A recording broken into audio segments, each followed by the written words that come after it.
Hi everyone, I am Akata Maeni, public health researcher at BACE Africa, and I'll be presenting today on the existing capacities and the room for improvement in the clinical guideline ecosystem in Africa.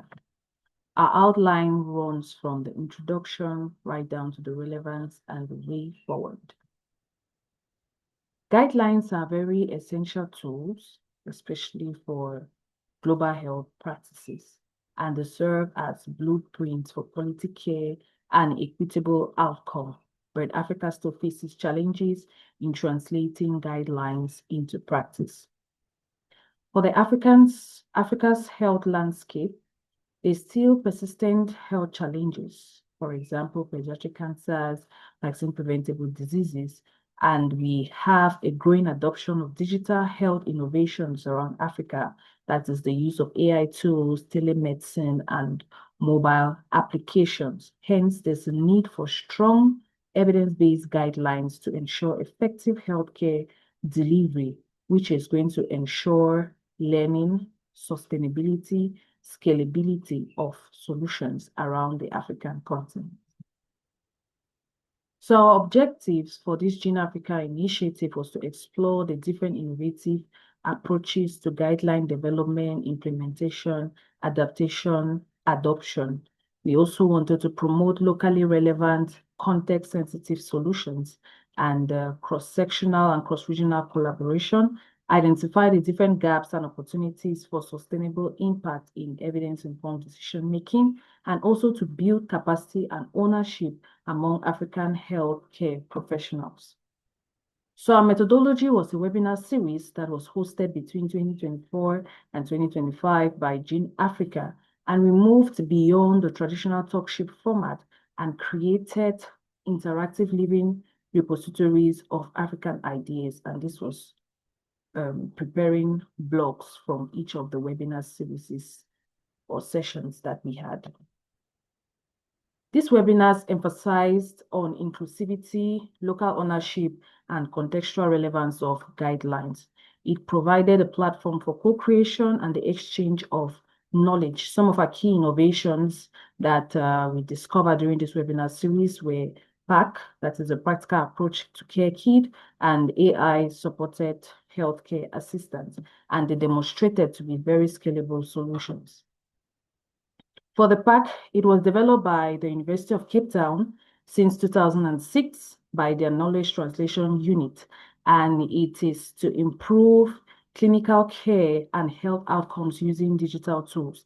This is a practical tool with training materials for healthcare decision-making and guidance. It has widely been adopted across LMICs such as Ethiopia, Nigeria, Botswana, and it integrates evidence-based guidance into daily primary care workflow. PAC bridges the gap between evidence and policy in primary care, and it integrates clinical guidelines, training, and health system strengthening to support primary care delivery, hence improving clinical care across Africa. The next innovation is the Aisha and digital guidelines. Evidence screening and guideline formulation has become increasingly very complex, with the overwhelming volume of primary studies and secondary data being produced annually. Hence, this Aisha was developed as an AI healthcare assistant to employ advanced technology using large language models to strengthen data extraction and analysis. And this demonstrates the growing digital readiness for evidence dissemination, hence enhancing public health through AI-driven guideline support.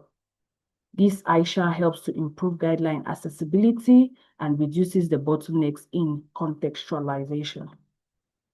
The next innovation is the Pediatric Oncology Global Hope, which aims to build capacity through education and implementation of evidence-based guidelines to enhance the treatment and the care of children with cancer. So it developed antimicrobial stewardship guidelines, implemented quality improvement strategies for pediatric cancer care in local hospital, and it bridges the gap between global knowledge with local practice. It includes guideline development, quality improvement, and mentorship. And it also provides an oncology education and quality improvement program. It also focuses on dissemination and implementation science specialist education program. This partnership program builds capacity through education and evidence-based guidelines, and it's focused on adaptation, quality improvement, and antimicrobial stewardship. Its implementation is on stakeholder engagement, context-specific adaptation, and the formation of and formative evaluation, and it helps improve pediatric care, especially in Uganda and Malawi, where it has been implemented. So the insights from our June Africa experience is that imported guidelines often lack local nuance, and we still have systemic barriers that hinder implementation of these guidelines. Hence, cross-sectional partnership has shown to enhance relevance and adoption of the guidelines. We also have training programs like the GRID and InGuide that build capacity of our practitioners. Hence, Africa has a strong baseline capacities, which are the PAC, Aisha, and the digital guideline pilots. Gaps still remain around local adaptation, sustainability, and also integration into policy. Hence, the need for cross-country learning platforms and more inclusive collaborations. The relevance of this work is positioning Africa as a global leader. Africa has innovations that can shape the global guideline practice, and they have leadership in translating evidence into practice, which is emerging.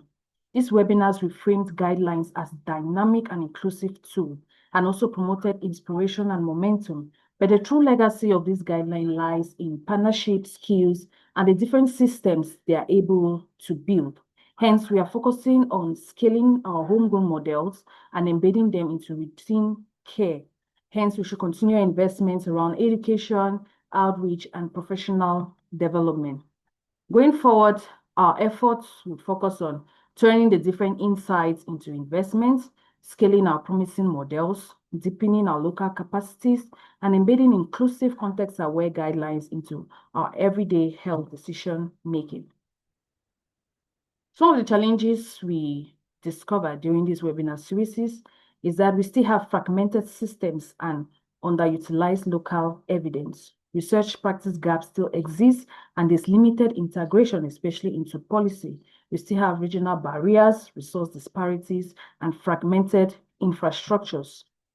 Hence, we should promote connections and collaborations across the different evidence-informed decision-making ecosystem. We should expand digital access to tools and innovations, mobilize policymakers, funders, practitioners for evidence-informed care, strengthen health outcome, and drive lasting impact in Africa. These webinars and collaborations reinforce accessibility and equity.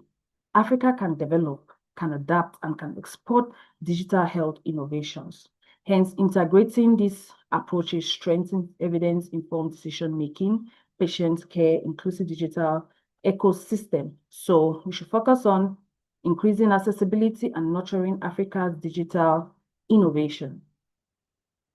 The impact is there have been strengthened capacity for evidence-informed decision-making. There have been an improvement in digital accessibility for people with disabilities, enhanced pediatric oncology outcomes, promotion of inclusive knowledge sharing networks across the regions.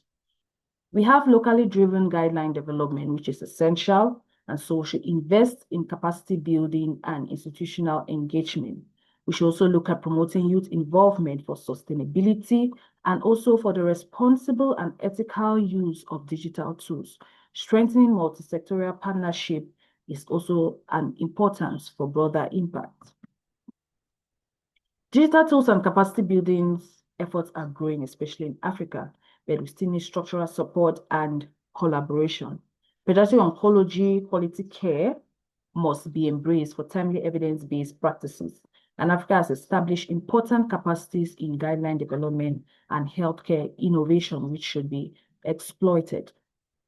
In conclusion, we should invest in long-term mentorship and training.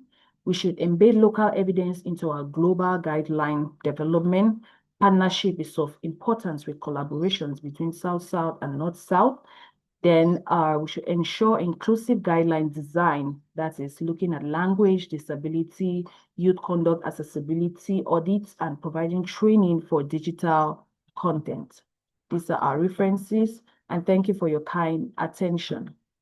You can scan the QR code in order to access the different blocks, which are the living repositories that we have been able to develop from these webinars. And here you also have a snapshot of the webinar, of some of the webinar attendees. Thank you.